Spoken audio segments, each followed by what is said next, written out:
So joining me today is a man who was actually described as apparently everyone knows him. That's according to Reese and Rogan, by the way. I appreciate them saying that. Not everybody knows me, but a lot of people do. Dear. Of course, Stevie Aaron's back on the show. I mean, we've got loads to talk about. I mean, we've talked about wrestling in Newcastle, NGW, and the question which I've been preparing for weeks is wrestling fandom. So much to go through. But first, roll the intro.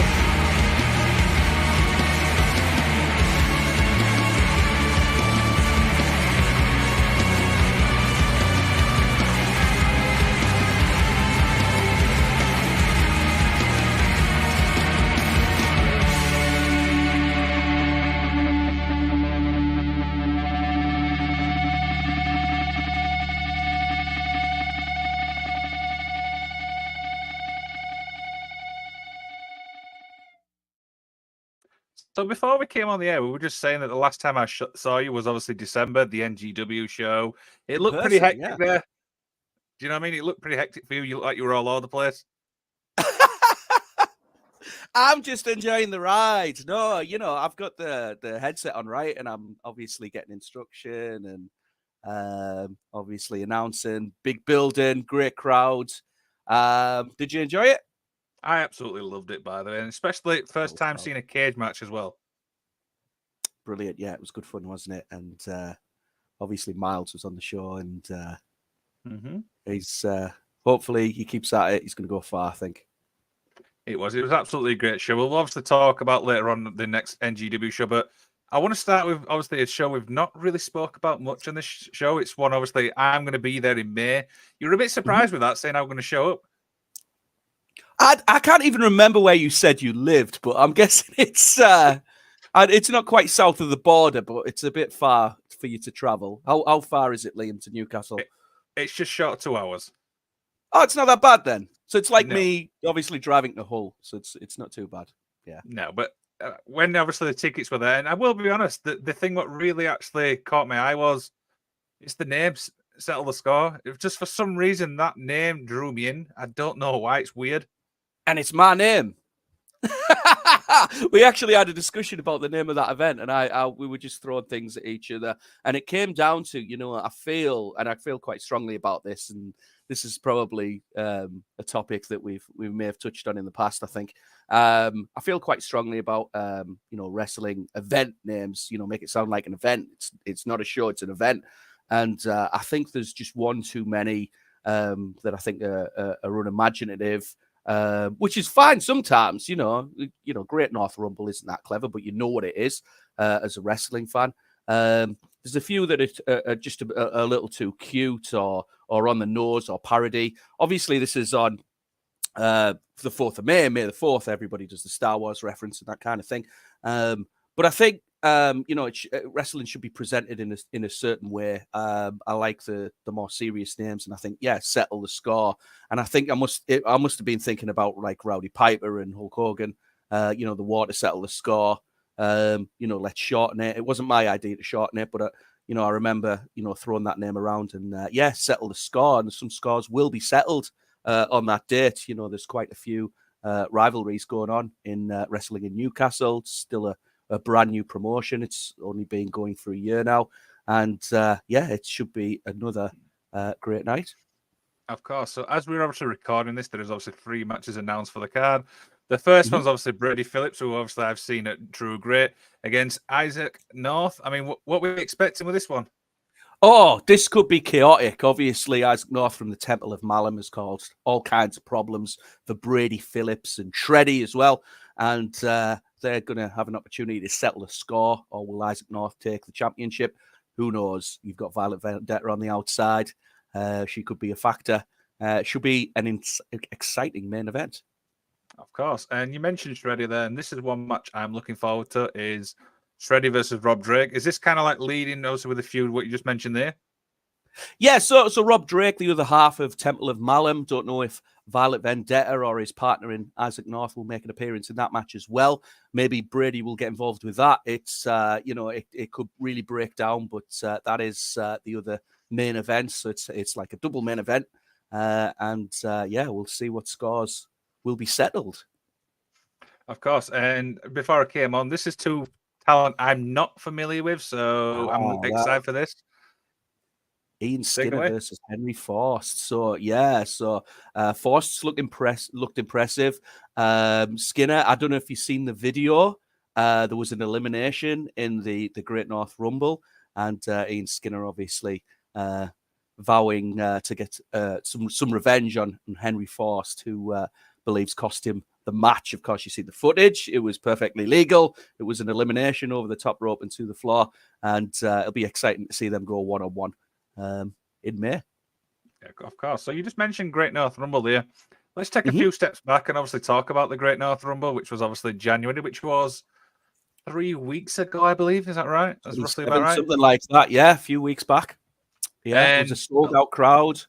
Great crowd there at the Forest Hall Social Club. It's a small building. I'll be perfectly honest with you, but it we get as many people as we can. There's a few hundred people, a few hundred fans in the building, and it's very exciting when it's sold out. Absolutely, and there's some great names obviously on the card. There was obviously Adam Bolt, who again up and coming, Scotty Rock, Reese and Rogan. I've said that obviously they're the best tag team. ZZ and Ivy. This is a rivalry that seems to be going from promotion to promotion. Let's be honest. Yeah, I mean, from my understanding, and I don't know their personal backgrounds or anything, they've been best friends, they've been rivals. ZZ, you mentioned yourself, Liam. I remember you messaging me talking about how tall she is. I think she's taller than me. And her and Ivy have had some run-ins in wrestling in Newcastle. We had a tag team match where ZZ was cost the match by Ivy, who used the megaphone that she likes to talk through and deafen myself and the fans as well. But this was a one-on-one match. There was no Lana Austin to get involved, so it was straight down the middle, and ZZ picking up the win by submission. Yeah, and the thing is, I'm looking at the timestamp here, 6 minutes 20. That seems a little bit short, to be honest. Well, bell to bell. I mean, they went at it. I mean, I'd have to watch the match back to recall every minute detail, but yeah, times from bell to bell aren't always the full story. But it was a good match, and yeah. There you go, and of course the Great North Rumble, 20 men. Was this a traditional, obviously Royal Rumble, or was this certain rules or things? There was no real changes to the rules. I've done Rumbles before where pinfalls have counted submissions, much like the was it Aztec Warfare in Lucha Underground, and people have done variations of it. When I was in What Culture Pro Wrestling or Defiant, we did the No Mercy, was it called? Not No Mercy, No Regrets. That's the one. Rumble match, which was pinfalls. That was actually Drew McIntyre's farewell, so to speak. He defended the title in that match. And that was pinfall, submissions, and over the top rope to the floor. But in Win, wrestling in Newcastle, it was over the top rope to the floor. I was doing the timekeeping, so it was a legit 90 seconds each entrance. And that's all I've got to say about that. Yeah, it was for an upcoming title shot. The winner gets to choose the actual date of when that title match will be. No word from the Kegmeister Stoker there, the Keg Flinger, whatever he's calling himself these days. But Stoker won. He was the underdog. Never won a match before in wrestling in Newcastle. Lost to Huxley earlier in the night. That was for the number one position. So as a result of losing that match, he came out at number one. But he went all the way and won the first Great North Rumble. There you go. And of course, the other show you highly obviously involved is obviously NGW, which we discussed obviously at the start. Next up, we've got Regeneration. I'm going to be there, and I'm going to be honest, these three matches overall, I'm super stoked for. Let's be honest. Yeah, Regeneration. I mean, it's become something of an annual event. It's at the old fighting grounds, the old proving grounds, so to speak, the birthplace of New Generation Wrestling there in Hull. And if you're in the area, do join us if you can. I don't know if it's sold out quite yet, or I think there's only a few tickets left. But some of these matches, they go way back. Obviously, your main event there with Sam Bailey looking to reclaim championship from the amazing Matt Myers. And yeah, that could really spill out of control. So the rules are laxed on that one, as you've seen. I mean, I don't know. You've mentioned to me about wanting to see the match between Rampage and Ace Matthews, and it's finally going to happen. It is going to happen. And yeah, I don't know if Ace is going to try and get out of that one. Perhaps he won't be able to on the night. And then, of course, you've got the man everybody associates with NGW, perhaps more than anybody else, in Nathan Cruz, and to go up against Vucic, who's been one of the thorns in his side for quite some time, part of the new gen group that's obviously fronted by the man that he defeated in December, Miles Kamen. And maybe Reese and Rogan will show up. I don't know. But yeah, it's going to be a good night. Definitely. So I think I messaged you with the Sam Bailey thing because he got injured obviously in December. So it was it was a bad injury. So it's kind of like a point to prove for him, really. I think so as well. And I know, off the record, he was disappointed. Obviously, the way he lost the match. So this is a chance for him to prove himself and see if he's going to take that title again. Who knows what might happen? But yeah, he's come. I think you're right. I think he's coming back sooner than I would have expected, based on that particular injury. Though I don't know the specifics. But on the evening, it seemed very touch and go. The updates we were getting from the hospital. So yeah, there you go. And if I remember rightly, Lizzie is obviously announced for the show. Miles is obviously announced. Reese and Rogan. Is there any words who these are going to be facing, or is that more of a wait and see? I honestly don't know. I was trying to get an exclusive before we came on from both NGW and Wrestling in Newcastle, but I couldn't get one. I'm seeing, actually, see if I've got a message there. I don't know if I've got. No, they're not giving me anything. So I did ask if we could do an exclusive, but no, my hands are tied, unfortunately. Okay, and there's another NGW show. Is it June? I can't remember. The next one after that? You'd have to get the date. I'm well prepared here, Liam. Yeah, is it June the... Is it... Oh, I don't want to say. I'd have to go on their website. I'll have a look. I'll do it. I'll sort it. Sure? Yeah, I've got it. So that's going to be another anniversary event, I understand. Big one at the Hull City Hall. And we love the Hull City Hall. It's always fun. It's always jam-packed. You got the details? 28th of June. At least said 25th, so I wasn't far off. Yeah, 28th of June. And I've just realised that's a Friday.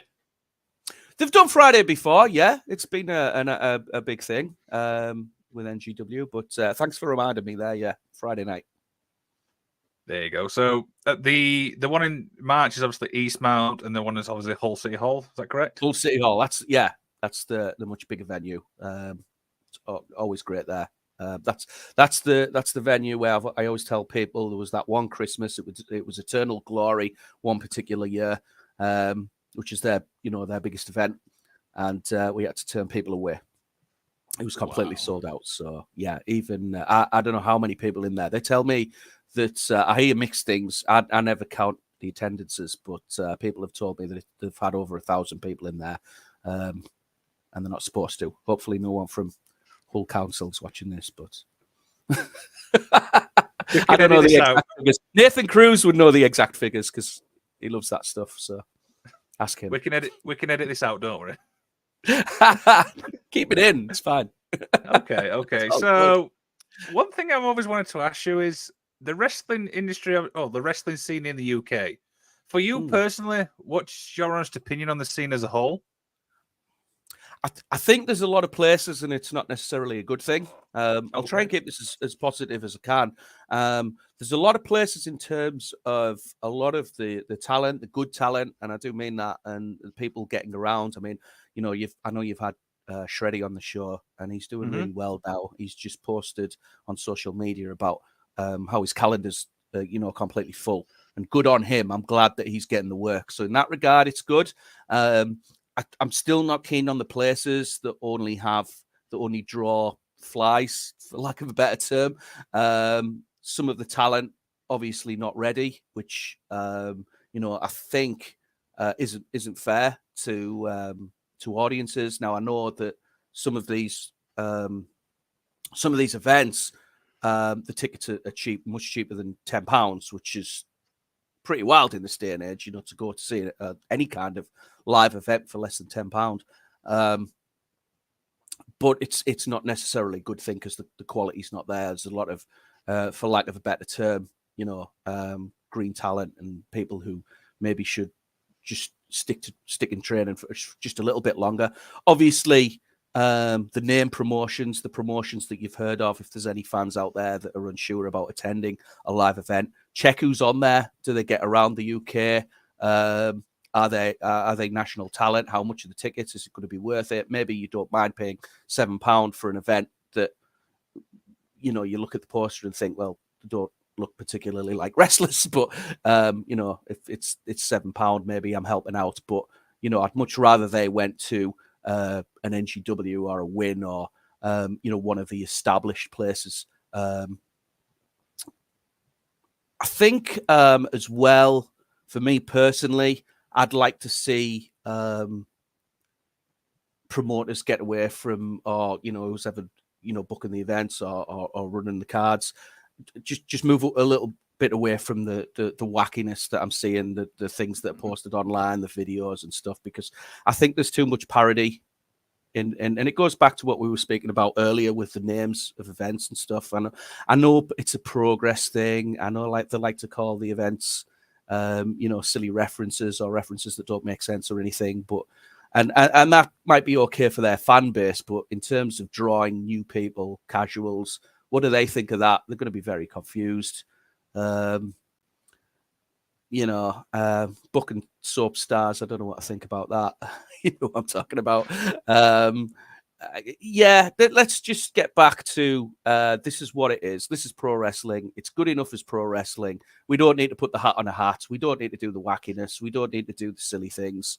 I mean, surely the only way is up. You'd think. There you go. And it's funny you mentioned that, because the one thing myself and obviously you always have a good debate about is match placement. This is something obviously I want to expand on. We've always said that match placement's key on a card. It can be, yeah. Like, a prime example is obviously the last show I went to, starting with a title match. Sometimes, is that more fan expectation, or is that just do you think that's I think that's a WE influence, because in the last, I'm going to say, maybe not 20 years, but maybe 10, 15, if you look at their pay-per-view events in terms of WWE, there was this tendency for the last, especially, before Vince went, it was certainly Vince's idea, I think, to put a major match first. And it was as someone who's, I mean, I don't know what you think of that, putting a title match first, even your secondary title. I always thought it was best to avoid that and to build. I mean, you can put an exciting match on first, what you think is going to be, your most exciting match, or one of your most, it shouldn't be the most exciting match. It should be one of the most exciting matches, or depends where you're going. What story are you telling for the full event? Is this going to be an angle that's going to affect something later on in your show? Is it going to be something that's going to affect the main events? Like, again, wrestling in Newcastle on the November event, the Gauntlet for the Gold, they did a four-way match, and I'm not the biggest fan, if you ask any of my friends, of multi-man matches. But the reason for that was the winner went on to compete in the main event, for example. So it's telling a story throughout. The same with the last one you mentioned there, with Scotty Rock getting screwed over by Reese and Rogan. That played into the Great North Rumble because he couldn't compete. He was injured as a result of the attack by Reese and Rogan. So it depends. Look at your full card. And I always liked, and if you ask the old 3CW promoter Mike Groom, when we booked together, but I always preferred being the ideas guy. So I was more like the one saying, you come up with the matches, and then I'm going to take that and we'll structure it and come up with something where what I feel would work best. That doesn't always go to plan. As I mentioned to you before, I think it was an NGW event, and it was Lizzie Evo, wasn't it, who went out after the interval, excuse me, indigestion. And we thought she was good because it was so red hot for the match prior. We thought that the crowd was going to be a little tired, and she went out and she's such a heat machine. That was it. They were all on her. So sometimes it doesn't go according to plan. Sometimes a promoter might want that downtime, before your main event or before your big match. But it's a very interesting thing that you can look at. I could talk about that kind of thing all day. I don't know if you've seen it, but there's it's a video it will be on YouTube about story theory. Sounds like I'm going off on a tangent here, but I do have a point to this. I'm not claiming that matchmaking or match order is the same as writing a story, but it kind of is. I feel to a point. Because Trey Parker and Matt Stone, who write South Park, they do this lecture, and I think it's really clever. And what they say is that they'll come up with a scene, what they feel is a funny scene, but they'll try and make sure that it's still story driven. So they'll do the first scene, and instead of saying, okay, for the next scene, they won't say and then, and they say that's a number one mistake by writers, and then they'll say therefore. So you've got I don't know if that makes sense. They say it better than me, but you've got this match, therefore this match, therefore this match. Now, for me, in general, again, depends what kind of story you tell throughout the card. I would never book a multi-man or a tag team match first unless there was a reason. Again, it's like that, therefore. So for me, I would put on a singles match. And then if you're going to do a tag, maybe another singles match and then a tag match. And it helps me as an announcer as well, because if it's an event that's not being taped and there's a bit more interaction with the audience, I can do the whole, okay, we've seen a tag team. We've messed that up. We've seen a singles match. We've seen women in action. Now we're going to see a tag team match. And it gets a pop because the kids are like, oh, we've seen 2 wrestlers. Now we're going to see 4. If they've already seen 4, why do they want to see 2? Do you know what I mean? Does that make sense? Yeah. So there is theory. Doesn't always work, but it's good to have some kind of rules, I think. There you go. So I want to focus more now on your career. You've obviously been announcing for how many years is it now? Gosh, it's over 20, but for consistent events, it's 20 this year, if that makes sense. So you've got me at an interesting time. Interesting. Would have been March in 2004 when we launched 3CW. If you look at the date of WrestleMania 20, it was that night that we ran our first live event. But I'd bring it out before then. And it's funny you mentioned 3C. Is it 3CL, did you say, or 3CW? 3CW. Yeah, there's not many with a 3. Now, this is something you mentioned, obviously, to me quite a few times, and I'm like, what the hell is this? So please tell me, what is 3CW? Well, I think I talked about it last time, Lee. I mean, I have to remember what I say. You have to listen to me. So we had... I don't know where I'm going with this. So, yeah, there was Cream of Wrestling that was based in South Shields, where numerous people trained and whatnot, and I think I mentioned that before. And then what happened, Mike Groom, who's been a long-time friend of mine, he wanted to just run in the Teesside area. So we came up with a name. Again, I'll take credit for the name. It wasn't quite me that said it. I just said it was a good idea. It was somebody who used to wrestle who said it as a joke, and they turned around and said 3-count wrestling because we were throwing everything out there. And they meant the old WCW tag team 3-count. And I went back to it and said, actually, as silly as that sounds quite good, because I thought it was quite British, and it was like, oh, people will know it's like 1, 2, 3. It's corny as that sounds and everything. So I thought it was quite a good name. So 3CW ran from 2004. I won't spend too much time going on this, but very much got me involved more with wrestling as a promoter, as a ring announcer, as a commentator. Few matches I did for them as well, but it got me in contact with other places. We had, I remember early days, we had Doug Williams there who took training seminars. We had Stevie Knight. We had various people, and they got me in touch with eventually the SWA up in Scotland. So I got involved with them. There was Midlands Pro Wrestling, which was Magic's old promotion. I don't know if you've heard of these people. Conscience was in Scotland, in Belthill.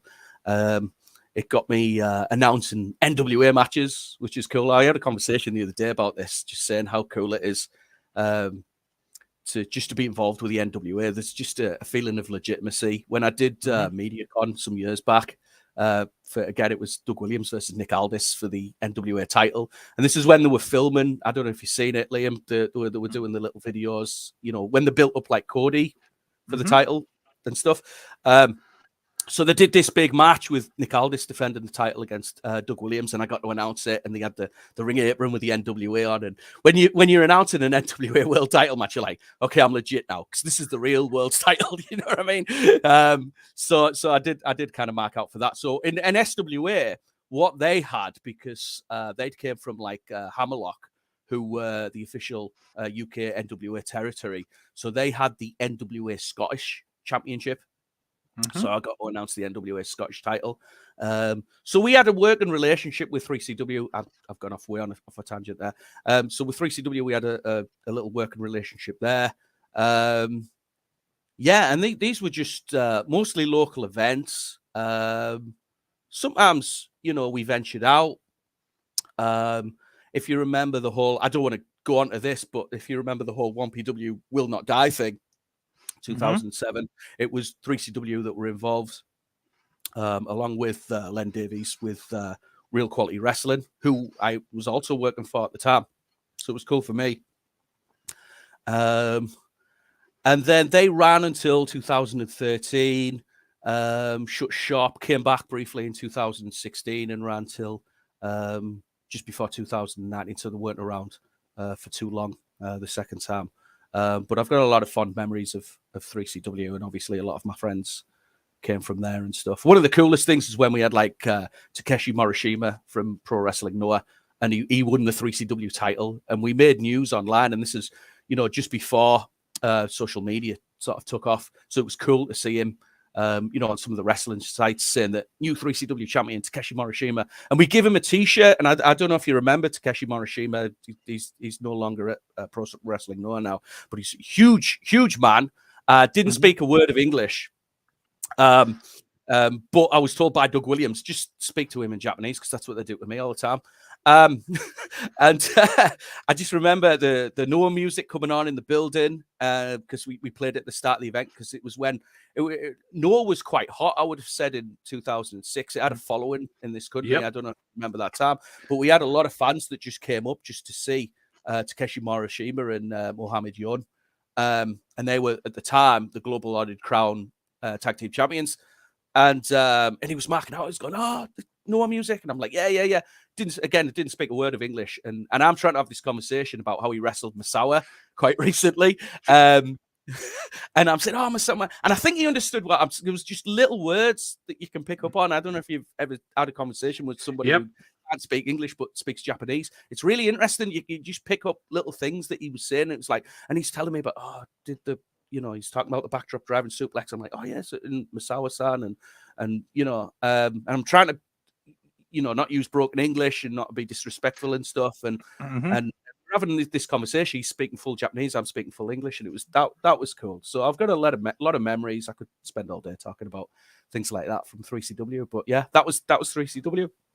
Okay, and you mentioned What Culture. Now, this is one, obviously, I've seen a lot of their stuff, but how did that all come about? Oh gosh. What, with myself involved, or just how it happened, or yourself involved? So I knew one of the guys that was sort of helping them, because he pitched the idea. Excuse me, I've just got something on my screen there. He pitched the idea of them running an actual wrestling company, and he wanted me involved. And I was there at the first tapings, and I remember being in the back doing promos. And that was the first good time I met the What Culture guys who obviously went on to Cultaholic and stuff. So I met all those guys, Adam Pacitti and that crew. I don't know how well you know them, and that's it really. I was only like doing backstage promos at first, but someone was there on my side pitching for me to be the ring announcer, and I know Simon Miller had done it for a bit, and then they brought me in to announce, and that was it really. And I knew a lot of people there, which was cool. The workers, the talent involved, people behind the scenes, and yeah, it's kind of cool to see where Cody Rhodes is now, to have him there. And he was one of the, the main attractions of What Culture Pro Wrestling, and it grew and grew. And yeah, a lot of good memories.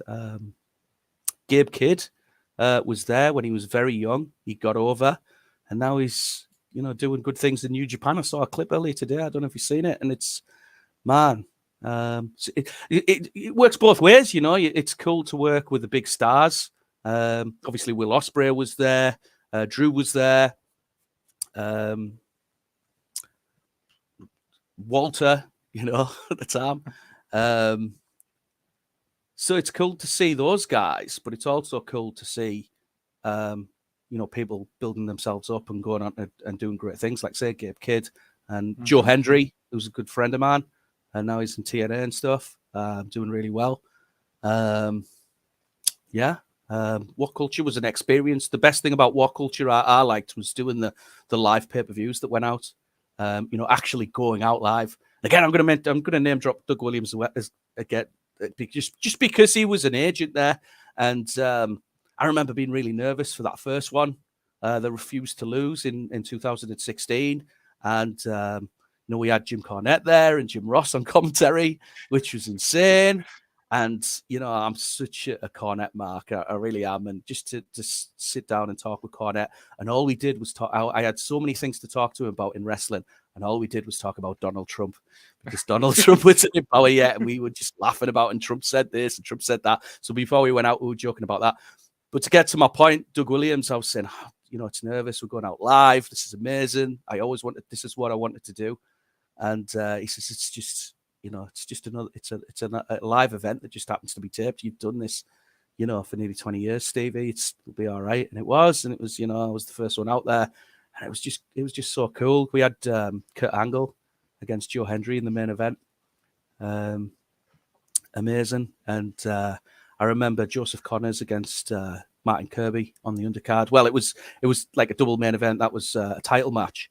And this is at the Newcastle University. Lots of bands have played there and all sorts.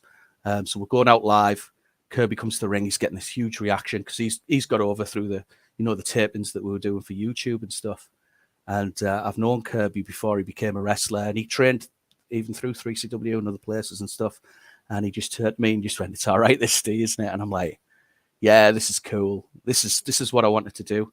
And I don't know if I said this last time, Liam, but it was, growing up. I say growing up. I'll have been in my 20s or something. But I remember having the dream of, I had the dream where I was ring announcing on Raw, but it was Jim Cornette was there and Jim Ross. And when I was ready to announce, they pointed to me. Well, that actually happened, because I'm like, how do we communicate? I don't want to talk over you, Jim. And Cornette's just like, I'll point to you. And it was just like amazing. Like when we they're saying there a little bit, like, we're ready, let's go up to our ring announcer. And I'm like, I don't believe this. I'm so happy. You can see the clip. You probably be able to watch it now on YouTube or something. And it's cool to have mark out moments still. There you go. It's funny you mentioned live pay-per-views. I don't see that as often anymore. Is there a reason for that, or is it just the way the market's gone? It's just the setup, I think. It might be the way the market's gone. Obviously, there's streaming services now, which weren't really a thing they were a thing, but not for live events. It wasn't heard of. I don't know if anyone was doing live streaming in 2016. Obviously, we were with the What Culture stuff, but you had to pay for it. On their site. I think that they did have a service. I tell a lie. They did have a service that you subscribe to. But I think it's just the equipment. Now, the cool thing about What Culture is they had all the equipment. This is why it was pitched to them that they should run a wrestling company, because they were doing these, the videos and stuff on YouTube. They had all the equipment and they could go out live. Now, when we were doing 1PW last, I did ask about this. Is there any reason why they're not going out live? Because they went out recorded on Fight. And, excuse me, they were just saying that they didn't have the means, which I thought was, quite interesting. Or sometimes the building wouldn't allow it. There was a venue with What Culture where we couldn't go out live. I think it went out the next day, and that was the reason. It was just the technical side. I'm fascinated as much as anybody. I don't fully know the ins and outs. I mean, there was times when we were about to go live and something would go wrong, and it was just a case of just give us 10 seconds, 30 seconds. And I'm watching the guy behind the thing on the laptop, and he's trying to get back in. We need the stream back up. And then they'd give me the cue, when they knew we were going out live and stuff. But it was awesome. And doing that first one in particular, I was always a big fan of, we have to, be on time. And it's, it's like TV that we're doing, and we have to be a 3-hour pay-per-view. And I think that one lasted 2 hours 45, so we were under. There was one event where we were over by about 3 minutes, and I won't say whose fault that was, but they're doing well now. Anyway, next question. Now, being in the wrestling announcing for so long, like you said, 20 years, it's like a two-part question. This one, are you critical of your own work? And number two, are you critical of other people's? Yes, on both counts. And again, I don't know if I touched on this last time. Very critical of my own work. I'll watch it back and I cringe, and I say, things not quite right. I know when you had Jessie on the show, she was saying she's never made a mistake. I mean, yeah, I'm very critical of the way I've pronounced things, and I've got things slightly off. I've listened to it back and gone, what was I saying there? I've got it's like when I announce Nathan Cruz, and I do it on purpose, and I know he said to me, he said Cruz, it's Cruz, but it's just the way you announce things. When I announced Ruby Soho last time, and she's from Indiana, I think I told you this, and I'm like, it sounds like I say India on and I watched it back, I'm like, it sounds like India, and I say it so quickly, and it's like, and the music's loud, and I'm marking out for Rancid and stuff. So yeah, I'm very critical of my own work. Very critical of others as well. I always watch. I really like this woman on Raw in WA at the moment. I don't know her name. I can picture. I know you're on about her. I can't think of her name. I always say the one with the death metal voice, because she has got the big lungs, hasn't she? And I think she's excellent. I think she's so distinctive. The mistakes I see from other announcers make me cringe, and I'm like, why would you do that? If you're playing to three, I won't give too many of my secrets away, but I'll give a few. If you're playing to three sides, why would you turn your back on the audience? I don't mind going up to the ring and saying, introducing your first opponent. I tend to stand back because the entrance tends to be there, if that makes sense. So I'm not in the way of people, which I have been before. I remember doing that to AJ Styles, and he came around me. But yeah, stand back if you play into three sides. If you turn it around, you've got your back to the audience. I mean, that's a theatre thing that they should know better. I hear people see my cue cards. Sometimes you've got no choice, and I make it a thing. I remember Will Ospreay saying to me that I was too bothered about the cue, not having cue cards. And it's like, Stevie, if you need them, make it into a thing. Like Michael Buffer does it. Everyone sees his cue cards. But it's just the way I see some announcers, the way they hold them, and it just looks wandering around the ring. I had a problem with that when I first started, but I see it all the time, just walking around the ring. And it's like, when on TV, wrestling on TV, have you seen that? The announcer just wander around the ring. It doesn't happen. Why are people doing it? And you'll notice it all the time now, Liam, when you go to these other events and I'm not there. I'm like, what are you doing? I told Jessie before, I love you if you're watching, by the way. One time, kind of had her arm on she'll hate me for saying this, on the top rope, not leaning, but it was like, don't touch the ropes. Don't touch the ropes. Why do you touch it? hand behind your back, microphone there. I don't know. Mm-hmm. It's like some people have never watched wrestling. When I see some of these announcers, I seen one guy. He came out. He had a big run up, and he just slid under the bottom rope. He's the ring announcer. What are you doing? Putting yourself over, you know? So I see all kinds of. Yeah, I'm very critical of all that stuff. But I'm. If anyone wants to come back on me as well, I'm a way bigger critic than you'll ever be on myself. So can't be done. Does other announcers ask you for advice and stuff, or little tips and stuff? No, they should though, shouldn't they? You've just been critical for the last 5 minutes. Sometimes, I mean, you know, I could do this seminar, but I don't want to take my spots away. Just things like, you know, if you've got one guy that's going over tonight, or he's the big star, and yeah, let's say for argument's sake, he's in a 4-way. I don't know. I'm just plucking ideas out of thin air here. And you've got somebody on who's a big star, and you go out and say, "Are we ready for the show tonight? Are we ready to see the big star?" And that's it. Well, you just give away the finish. Have you not? Kind of. I don't know. Things like that irritate me. Calling it a show, I hate that.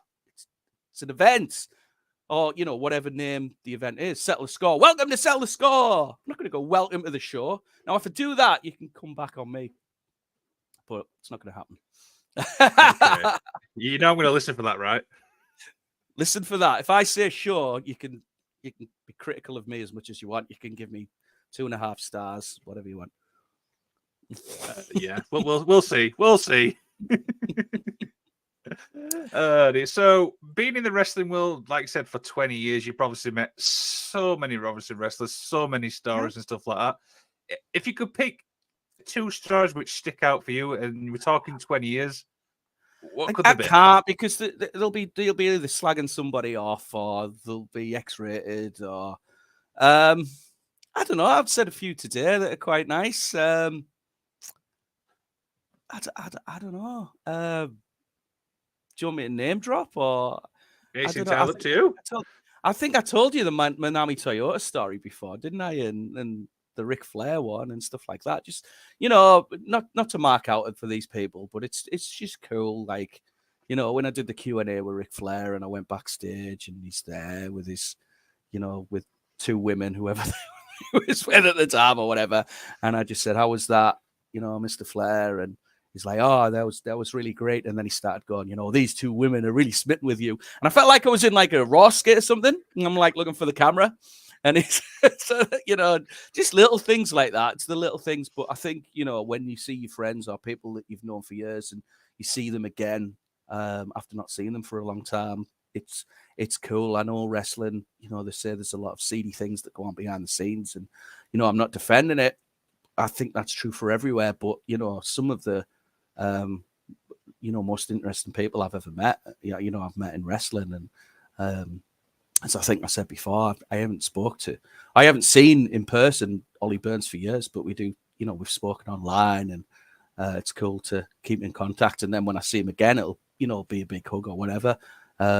So, you know, it's always really cool. And there's just people that you won't see for years on end. I think, you know, I'm thinking about like Len Davies, who passed away, and he really did mean well for British wrestling, and working for him in London in real quality wrestling. He really wanted the best, and he had the production, and he was doing things that nobody else was doing at the time.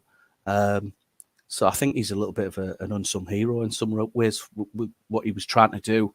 And I just wish he'd, you know, been able to have that realization, or being able to get British wrestling on TV, you know, week by week. I know we've had World of Sport on in subsequent years or whatever, and that was always the promised land. I don't mean to repeat myself from last time, but, you know, ITV was always, we have to get back on ITV. You have to get back on ITV. Well, you know, we're looking at nearly 40 years, isn't it, since British wrestling hasn't been on ITV, and ITV's not what it was then. You know, you're talking about the time when the vast majority of people, and we can talk about that when we talk about the fandom and stuff, because I am interested in that particular subject. But, you know, it was a time when people only had 4 channels. Very few people had cable. Sky, even when Sky came along in the early days, you know, ITV was watched by, I don't know what the figures are, but you know, just about everybody. And now it's not. I mean, that's just the truth. The way television is, and because of other alternatives and entertainment. So yeah, I went off on a bit of a tangent there. Like, answer your question. Any stories? I don't know. They'll come back to me later. Nothing particularly exciting comes to mind at the moment, but I might think of something later. Okay. So before we ask you about your wrestling fandom, I want to ask you this question. You've obviously worked with so many promotions. You've done so much in 20 years. What's left for you personally? What you want to achieve from now until basically whenever? Look, I'm not doing, and people have said this, I'm not around as much as I used to be. I'm not doing it every weekend. I'm not doing it half as much. I don't need to do it. I don't want to do small events, and that's not me being egotistical. I had no aspirations to ever go to a major company. I got to work for Impact. That's pretty good, right? You know, I'm not out to get a job with the WE or anybody like that, because it's never going to happen. Why would they employ me when they can get some supermodel or whatever? But you see my point. I'm not in it for that. I want to see British wrestling do well. I want to get my teeth sunk into something that does well in this country, that's got television, that's got, you know, big events. Even doing wrestling in Newcastle and seeing it grow and hearing them talk about, you know, running other places is exciting to me. Just being a part of something, being a bit more involved. You know, I treat it like a hobby still. Yes, it has paid well for me over the years at various points. You know, I don't devote my life to it, but just being involved, I think, if that answers your question or not, I don't know. But I think that's, you know, just going along with the ride for as long as I can. There you go. Now then, the big question, the one which obviously I'm excited to obviously learn, and it's of course your wrestling fandom. We didn't ask this obviously on the last show, so now I'm excited to learn. Go ahead. Well, it might cause some viewers to switch off. I don't know, but I'm really interested in people's fandom and the way television is in this country, and the way that television made wrestling fans at various points. Now, I'm going to ask yourself, Liam. I don't know if you've ever revealed to the magic of wrestling viewers anything about your fandom when you got into it, and I'll be able to just fill you in on a few points as I go along. Yeah, I mean, like I always remember, like it was, and I remember. Has anyone asked you that? Nobody ever asked. Oh, there you go. So I'll sit back and then I'll have a long-winded answer. I can actually give you obviously the first pay-per-view I actually watched was Armageddon, the one I always remember, which was Armageddon 2000, the Hell in a Cell with 6 men, Rikishi, Undertaker, Stone Cold, all your big stars, and that was probably my first pay-per-view I actually watched. Right, and do you remember what channel that was on? No. It was on Channel 4. So I know these kind of geeky things. So yeah, so this was the weird period when you had 4 pay-per-views a year that were on Channel 4. Okay, that's interesting. And then you found out when the television was, or did you have Sky? No, I used to stop at my uncle's who obviously had Sky. Then I used to watch all the pay. There you go. That's my point. Yeah, because it's such an interesting thing in this country. And if you asked, I don't know, Joe Dombrowski or, you know, one of your American colleagues or whatever, they're going to have a very different perspective of pro wrestling on television in this country. Now, it's not well documented enough. I talked to the editor of Inside the Ropes, because there was a great article that Finn Martin, who used to edit Power Slam, who I think is a bit of a legend and, you know, an unsung hero in this country for a lot of people's fandom. He wrote an article about the history of WWE, WWF on Sky Television, which I found quite interesting. And before he wrote that article, I was actually trying to find the very first WWF show that I seen. So to cast your mind back, I was very, very young at the time. I just want to point that out. I'm not as old as this is probably going to age me, what I'm going to tell you now, because I looked up this information and I did send you the link on itvwrestling.co.uk. And there's a reason for that. So I grew up in the 80s. British wrestling was still on television, but it was not World of Sport. This is a myth, right? So this is after World of Sport. This is when it's its own, because people say, oh, I saw World of Sport. You didn't. It was British wrestling, right? And it was on, I believe, early afternoon. Now, when it was popular, it was on at 4:00. But it did move, and this is part of the reason why I think ultimately it got cancelled. Obviously, Greg Dyke, who was in charge at the time, he made the decision. I'm really interested in this kind of stuff. Like I said, I don't want to put off any viewers if you're not. But I thought this was really interesting. So I was trying to think of the first WF show that I've seen, and I remember it vividly. Okay. So it was on ITV. So keep in mind, we only had 4 channels. Vast majority of people only had 4 television channels. So it was on ITV. And I found out, thanks to the internet, not that long ago, that it was the 17th of January, 1987. Right. And at the time, and I've looked it up and I've seen some of the footage since. And they filmed the show specifically. Well, they did the links for ITV. And it was Mean Gene, and he was saying this is a transatlantic broadcast. The world seemed a much bigger place then. We didn't have the internet. So America was like the land of Oz. It was a million miles away. And transatlantic broadcast, WWF special. And I always remembered the British Bulldogs versus the Hart Foundation. And I've looked it up since. And that show also had Kamala versus Sal Bellomo. Can't remember that at all. And a lumberjack match with Hulk Hogan versus Randy Savage. So you can see, which was actually taped nearly the year prior on the 17th of February, 1986. Okay, so they put the show together specifically for ITV. Now, I looked this up a few years ago, so I would have been 7 years old when I've seen this. So how I remembered, I couldn't tell you anything about that Savage and Hulk Hogan match, but the Bulldogs made an impression on me. I don't know if it was just because they had the dogs and I'm 7 and, you know, whatever 7-year-olds cling on to. But I found out this was the first WWF show in this country on terrestrial television, and it made a hell of a lot of WF fans in one day. Like, the viewership was apparently astronomical. I don't have the numbers. If you look on the internet, I'm sure you can find it. It might take a while if you're interested in such things. But I always remembered this. As a result of that program, and the showed British wrestling, obviously, up to 1988, and then it was cancelled. But now and again, they'd show a WWF special, transatlantic special. So I did watch British wrestling now and again, and I do remember Big Daddy and stuff. But I was always like, when's the WF on? When's the WWF on? That's the real stuff. That's the good stuff, you know? As a result of this program, though, ITV didn't jump on it. It was Sky Television. And Sky Television in the early days used the WWF to sell, which sounds crazy now, given their relationship and everything that's happened since, to sell satellite dishes. That and The Simpsons in the early days. It was, you know, Hulk Hogan on the posters and Bart Simpson and stuff. But I really remember the first live event I saw, I think I was at Pontins, if you remember the holiday camp. So it's kind of like Butlins. And it must have been, it was the summer of 1988. So it's just been cancelled on ITV, I think. Someone could correct me on that. And I can find out now, but I can't be bothered. It was a rematch from a match. I don't know who was in the match, but it was a rematch I saw in person from a match that had been on TV. And then I remember the year after going to Pontins as well, we made it an annual thing for a bit, my parents. And I had my best friend with me, and we watched this wrestling.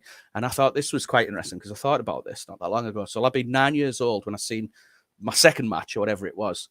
And I walked away after about 5 minutes, Lee, and we both walked away. We were insulted. We went and played on the arcades because the guy grabbed the other guy and he was like, "Shall I hit him?"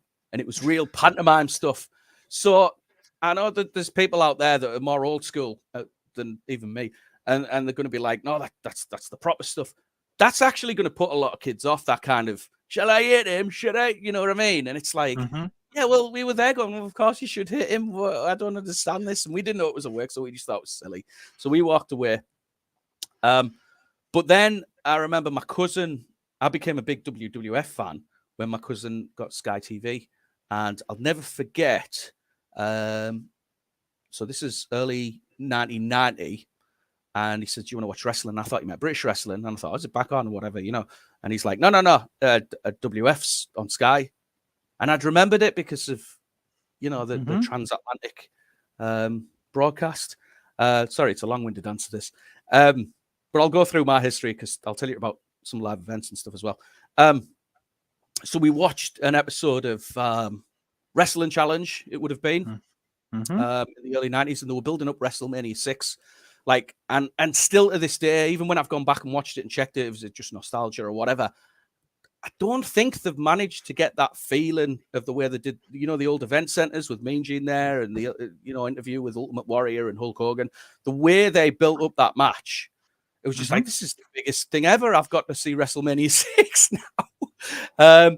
Unfortunately, at the time, to watch WrestleMania 6, you needed a decoder device. I don't know if anybody remembers this. So you had to have Sky TV, you had to have the Astra satellite dish, plus a decoder device, which I think was another £100 or something stupid. And then you had to subscribe to Sky Movies to be able to see WWF pay-per-views there. It was impossible. They made it. But because of that, they were special. Do you know what I mean? Like, it was more special if you could see them. Now, I went back and researched some of this, and like I said, I don't know if anybody cares about such information. But it seems to me WrestleMania 6 was the first event shown live on Sky Movies at the time, because that was the only subscription channel. So that's how they made you buy it, basically. Royal Rumble 1990 was actually live on Sky One. And because it was an afternoon show, it started at 9 o'clock. Now, how cool would that be, to watch a WF pay-per-view from America? Obviously, the last few years, we've been quite lucky because we've been able to watch UK events and Saudi Arabia events a bit earlier and stuff. But yeah, they were on a bit earlier back then. And I found an advert on YouTube as well. You can look this up. The first WWF or WWE party at one of the pubs, like the pay-per-view events and stuff, would have been for Royal Rumble 90, and Sky advertised it.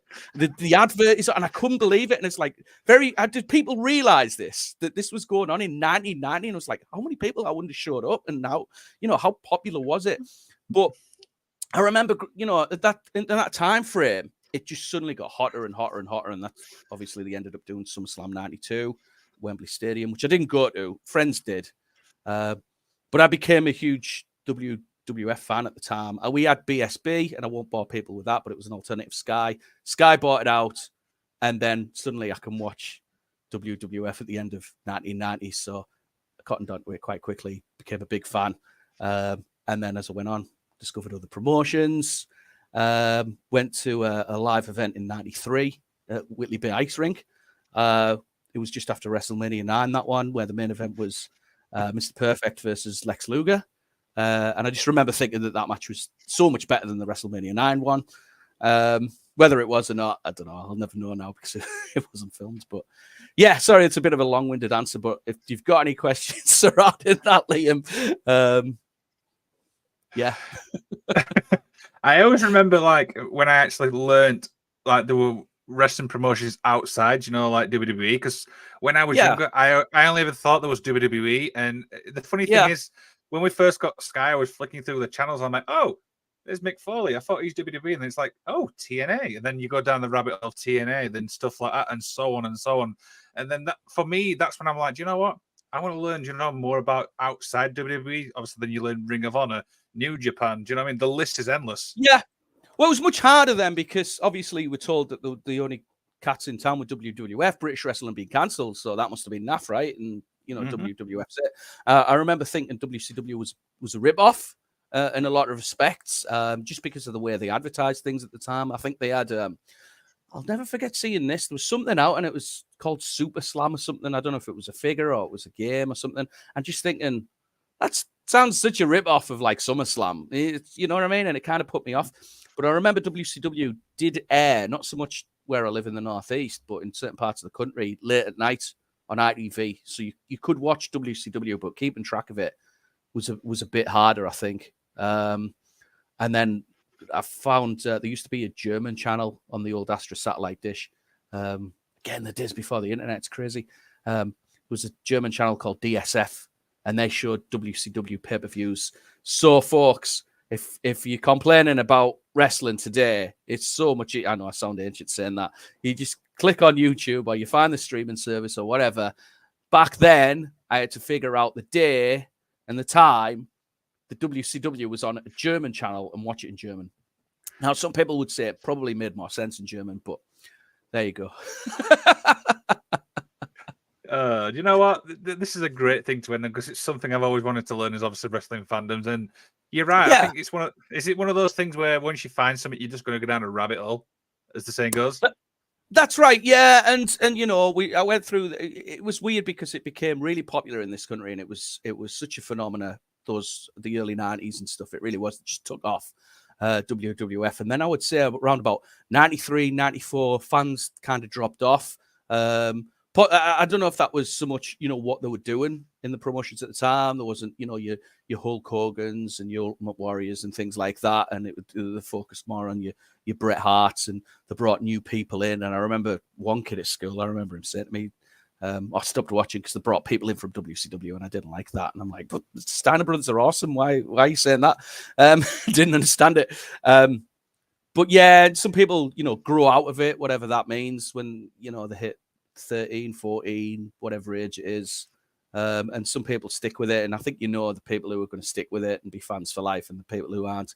But then I discovered, like I say, Power Slam magazine, I credit a lot. And it was Superstars of Wrestling before then, because they were covering all kinds of things. I mean, seeing pictures of ECW and FMW and like, what's this hardcore stuff, you know, this crazy stuff in Japan.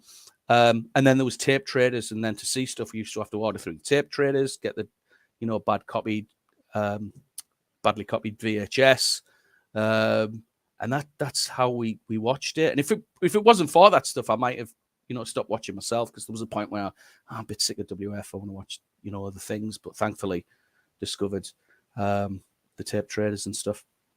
But yeah, that's it. It's a different time now. There's so much content out there. I sometimes think there might be too much content, and you don't value, you know, those, you know, the matches and the events that we once had, because there's so much wrestling on TV now. I don't know how. That's probably another conversation for another day. But yeah. Do you know what? This has been absolutely fun, absolutely amazing, and I could talk to you for hours. Stories. I don't have any good stories. I mean, I do, but not that I can tell. I wish I could. Okay. Maybe you can tell me after we're done, yeah? Maybe. Okay, so one final thing then, Steve, before we head off. We do this on every show. Anything you want to plug? I think we plugged it at the start, you know, and just to reiterate what I said earlier, you know, there's new generation wrestling's out there, wrestling in Newcastle. There's lots of other great places that you can go to, but, you know, any fans that are unsure of taking the plunge, look into it. You know, as I say, it's so much easier these days to be able to access footage. Look at the people on the poster, find out who they are. If you're unsure, there's probably footage on YouTube. You can check people out. And yeah, and if it's you know, what's a tenner now? You know, it's nothing. You know, go along, see what it's like. If it's not for you, don't be put off. There's other places. So just keep supporting British wrestling, and we'll see where we go. You know, we like what we like. I'm very opinionated when it comes to that stuff. You know, I am very much a Jim Cornette guy. I don't agree with everything he says, but I agree with a lot. Yeah, just keep supporting us, and I'll be there now and again. Not as much as I used to be, but I'm about. Of course. So NGW returns to the Eastmount Centre on March the 9th. I will obviously be there in person. There's obviously one coming up on June 28th. I'm not quite sure on that one yet. Wrestling in Newcastle will be there on May the 4th at Settle the Score. Go check it out. I'm going to be there for that event as well, traveling 2 hours to go and see that, by the way. So, yeah. Any final words, Steve, before we head off? Wrestling Newcastle full events are also on YouTube. Just to thank you, Liam. If you want me back on, we can talk about the current scene. If you want to talk about what happened on Raw last week, I'm game for that. Whatever you want. I think there was probably a few points I might have inadvertently made there that, you know, could turn into topics of conversation. And yourself, I think there's a few things that you said that would be interesting to deep dive into and find out more. But yeah. There you go. Thanks for watching, guys.